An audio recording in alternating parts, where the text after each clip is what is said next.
বহু দিনে হ'ল মোৰ পাচলি বাৰীখনত ভিডিঅ' কৰাহি নাই। বহুতে চাগে চাবলৈ বিচাৰিও আছিলে নহয় জানো। আজি দুপৰীয়া সাজত গোটেইখিনি মানে বাৰীৰ পাচলিয়ে ৰান্ধিছোঁ। দাইল খাই খাই আমনি লাগিছে। আজি অকল পাত শাক দেই, একদম পাত শাকৰে চব্জি।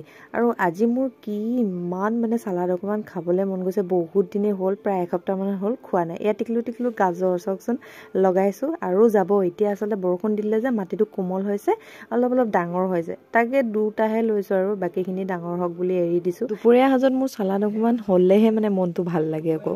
লগতে এয়া টিকলু টিকলু জলকীয়া দুটা লাগি আছে আৰু বাকীখিনি ফুলিছে। আচলতে বান্দৰে যে এনেকুৱা উপদ্ৰৱ কৰিলেহি, সেইকাৰণে মোৰ বাৰীৰ ভিডিঅ' মানে পাচলিৰ ভিডিঅ' একো দিবলৈ মন নোযোৱা হ'ল।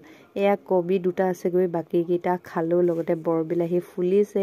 আকৌ লাই লগাইছোঁ, দেখিছেনে? লাইৰ লগত ভাইৰেল হৈ গৈছোঁ যে মই। আৰু এয়া ঘৰলৈ আহি কাটি ল'লোঁ বাকী গোটেইখিনি বস্তু, বিলাহী, আদা, পিঁয়াজ, ধনিয়া, ঘৰৰ মূলা, ঘৰৰ গাজৰখিনি কাটি ল'লোঁ। আৰু চালাড বুলি ক'লে মিঠাতেল অকণমান দিলেহে খাই ভাল লাগে। নিমখ ছটিয়াই ল'লোঁ আৰু ৰেডি হৈ গ'ল মোৰ। এয়া আজি দুপৰীয়া থালি। বাকী পাত শাকখিনি মাহঁতে আনিলেগৈ, মই অকল চালাডৰ কাৰণেহে আনিছোঁ। আৰু লোকেল কণী একেবাৰে, পাত শাক আলুৰ সৈতে। মাছ নাই, কিন্তু মাছ খামহে, যিহেতু 9 তাৰিখে সকামখন পাৰ হৈ যাব আমাৰ। তাৰপিছত আমি মাছ মাংস খাম। এয়া আজি দুপৰীয়া থালি ৰেডি হৈ গ'ল।